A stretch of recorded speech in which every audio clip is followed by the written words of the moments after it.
Hello and welcome to Missy's Imaginings.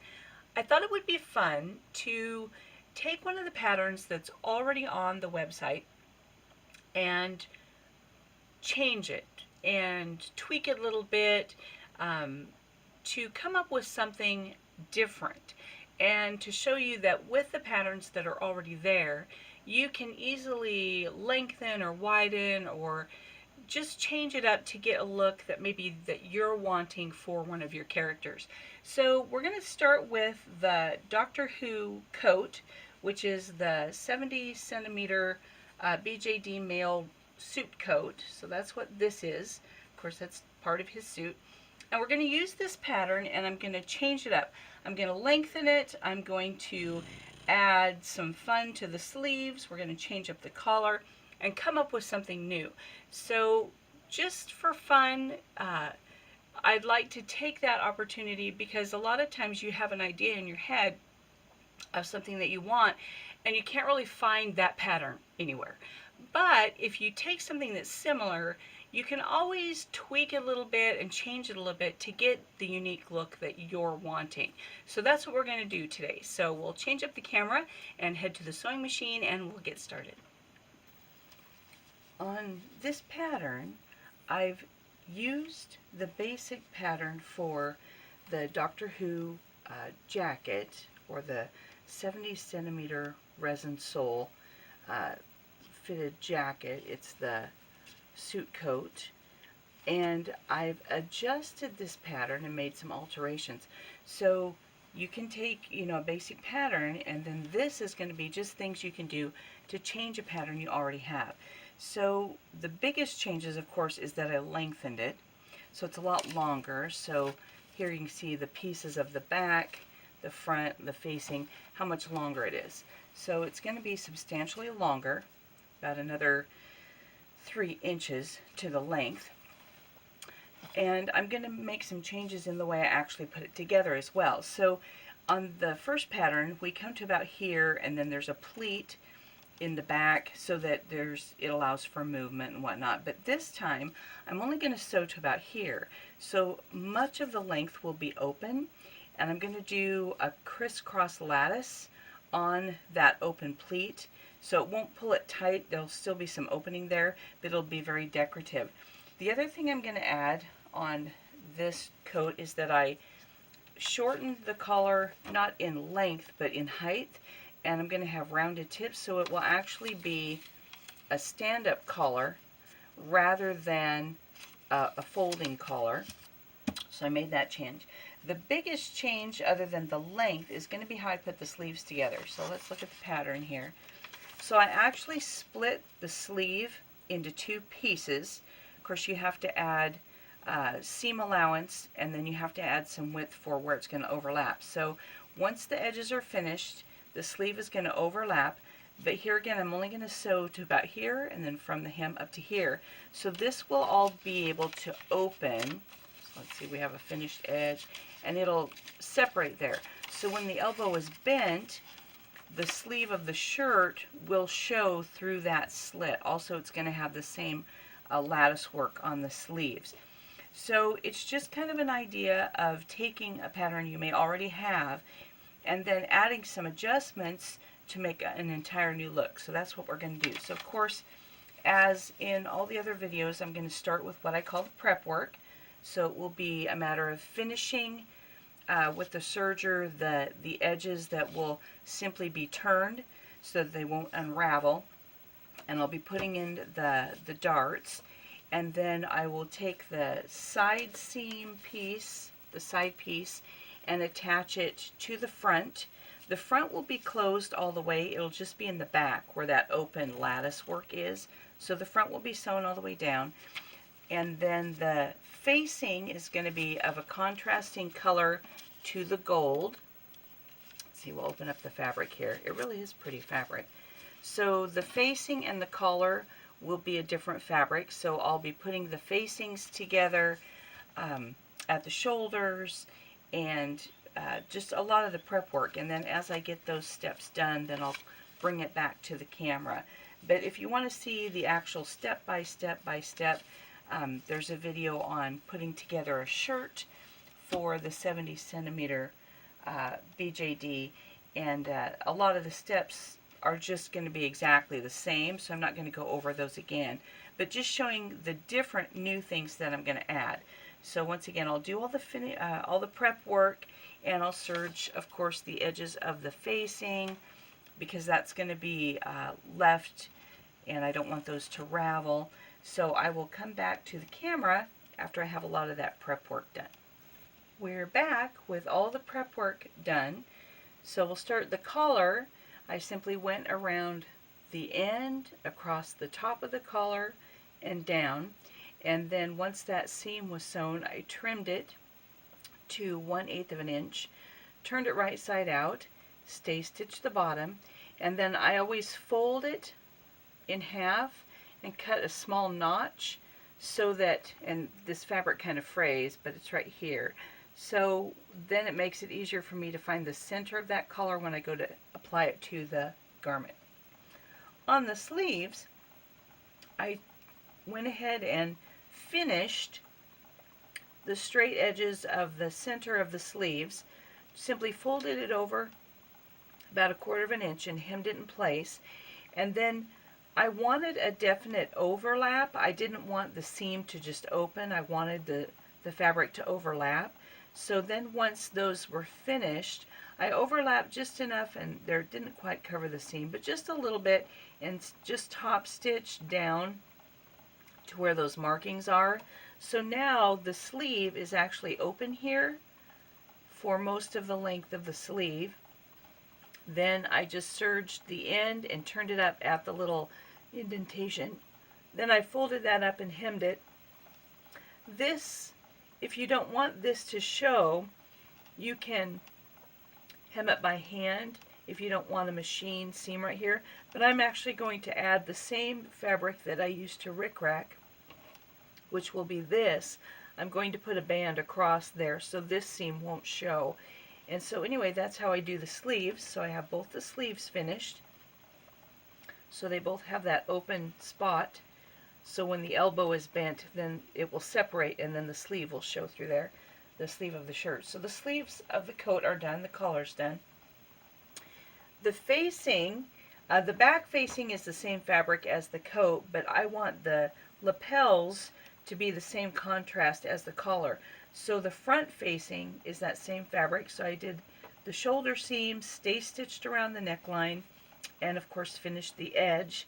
So that will all be nice and finished.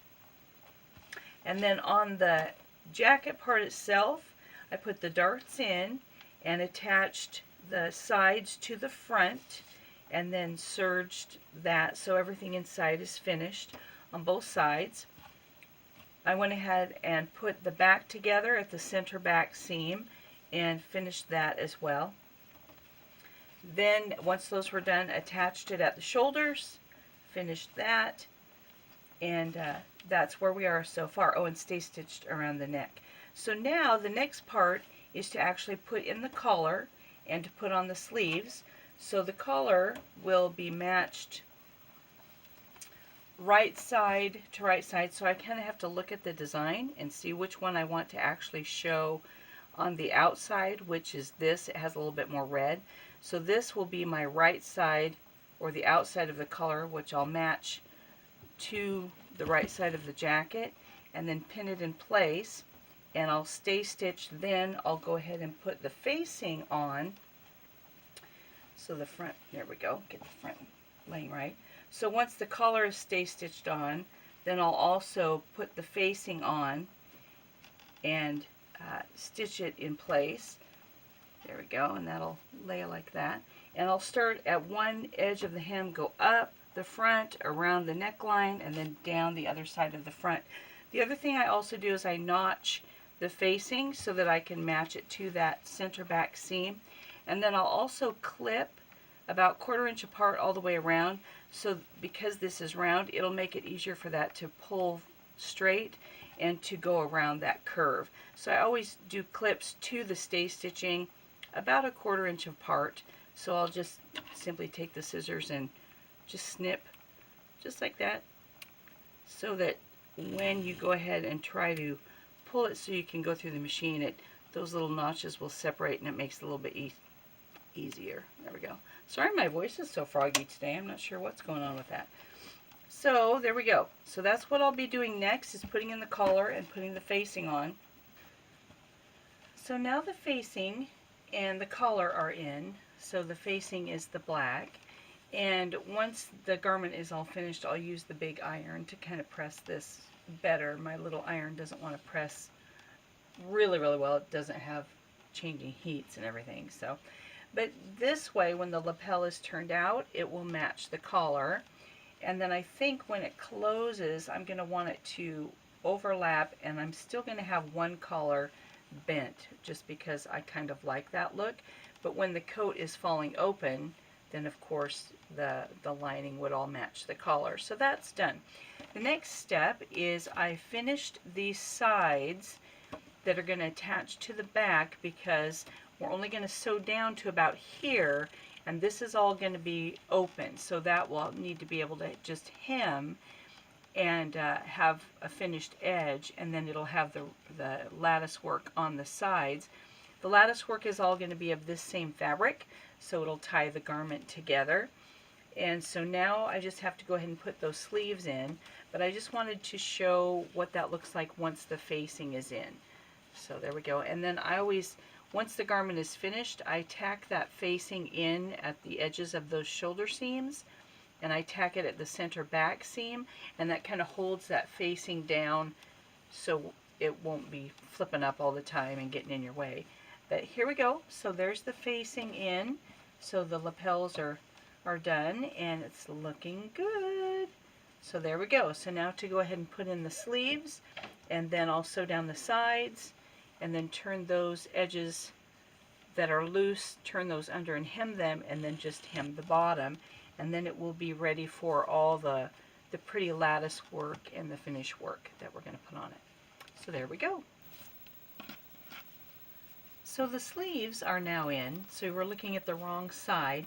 Oh, and a note, when you're putting in the sleeves, this little under curve right here goes to this underarm part here. So when you're actually putting the sleeves in, you want to match this part together when you're placing the sleeves, because this little point will match up with this shorter edge, so that this curve is under the arm and this curve is also under the arm. Just a little hint when you're putting that together. So now that this is, the sleeves are in, I'm going to have it right side in with the wrong side out, and I'm going to start at the edge of the sleeves. I'm just going to sew down the sleeve to where it meets the garment, and then come on down to the edge. And my length is a little weird. I'm not sure how I manage that, but I'll adjust all that length stuff, and I may go ahead and leave the back a little bit longer, just because it's going to be even on both sides, and I might kind of like that. But this ended up a little longer than the facing, so I'll even up this part, but I may go ahead and leave the back longer because it's not going to be attached anyway. So anyhow, that's the next step, is to do under the sleeves, under the arm, and then down the sides. And because I'm going to leave a lot of this open, when I come down from the underarm, I'm only going to come down about 4 inches. So all of this is going to be left open. So then this will be finished, so that'll be sewn, and then the ends will be hemmed. So that's the last part, and then I will tack all the facing in, and then the main part of the jacket will be done. I'll just need to do the embellishments next. So that's where we are and what we're doing next. And here is our finished coat.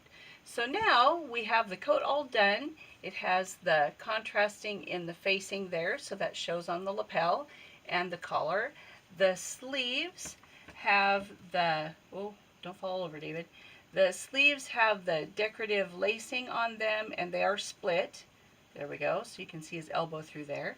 So that's the back. The back had a little bit of a tweak issue. I'm not sure what was going on there, but it's okay for now. He still might need to get the shoulder pads in. I haven't put them in yet, and I'm debating I may not put them in. But then the back has the split and the rickrack as well that matches the collar and the facing. So we can spin them around. So I left the back all the way longer. I'm not sure how I managed to get the sides shorter. I don't know how I did that. I should probably pin more carefully with my fabric. That's probably the answer.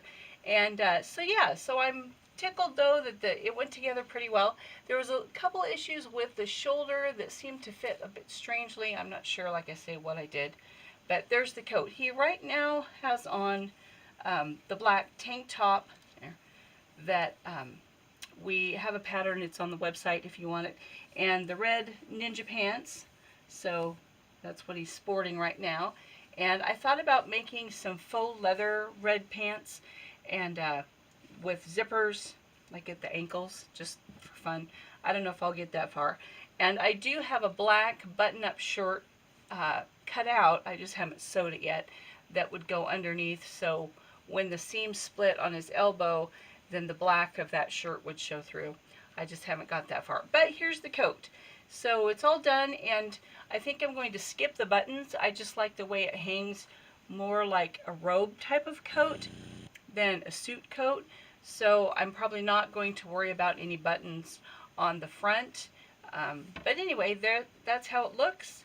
So that pattern is already on the website if you want to give it a try and sew along with me on the video, then hopefully you'll have good luck with that. And yeah, so that's what you can do. So from the suit coat, hold still, don't fall over. He's so long and lanky, he doesn't want to stand very well. So from a suit coat that's very conventional, that goes with the suit, we now have an ornamental long coat that is more decorative in nature, and it all came from the same pattern, simply lengthening and tweaking a little bit. So have fun with that and enjoy. Also, I'm going to lay him down so he doesn't fall down. A little bit of news is, remember, I will be at the Crossroads Teddy Bear and Doll Show in Clackamas, Oregon this coming weekend, which is January 26th, 2019, just in case this is 100 years in the future and you're seeing it, well, then you'll miss out. But anyway, I'll be there. So if you're in the Pacific Northwest, close to the Portland area, then come by and say hi and visit. I'd love to see you. And until then, have a great week and happy sewing. See you next time.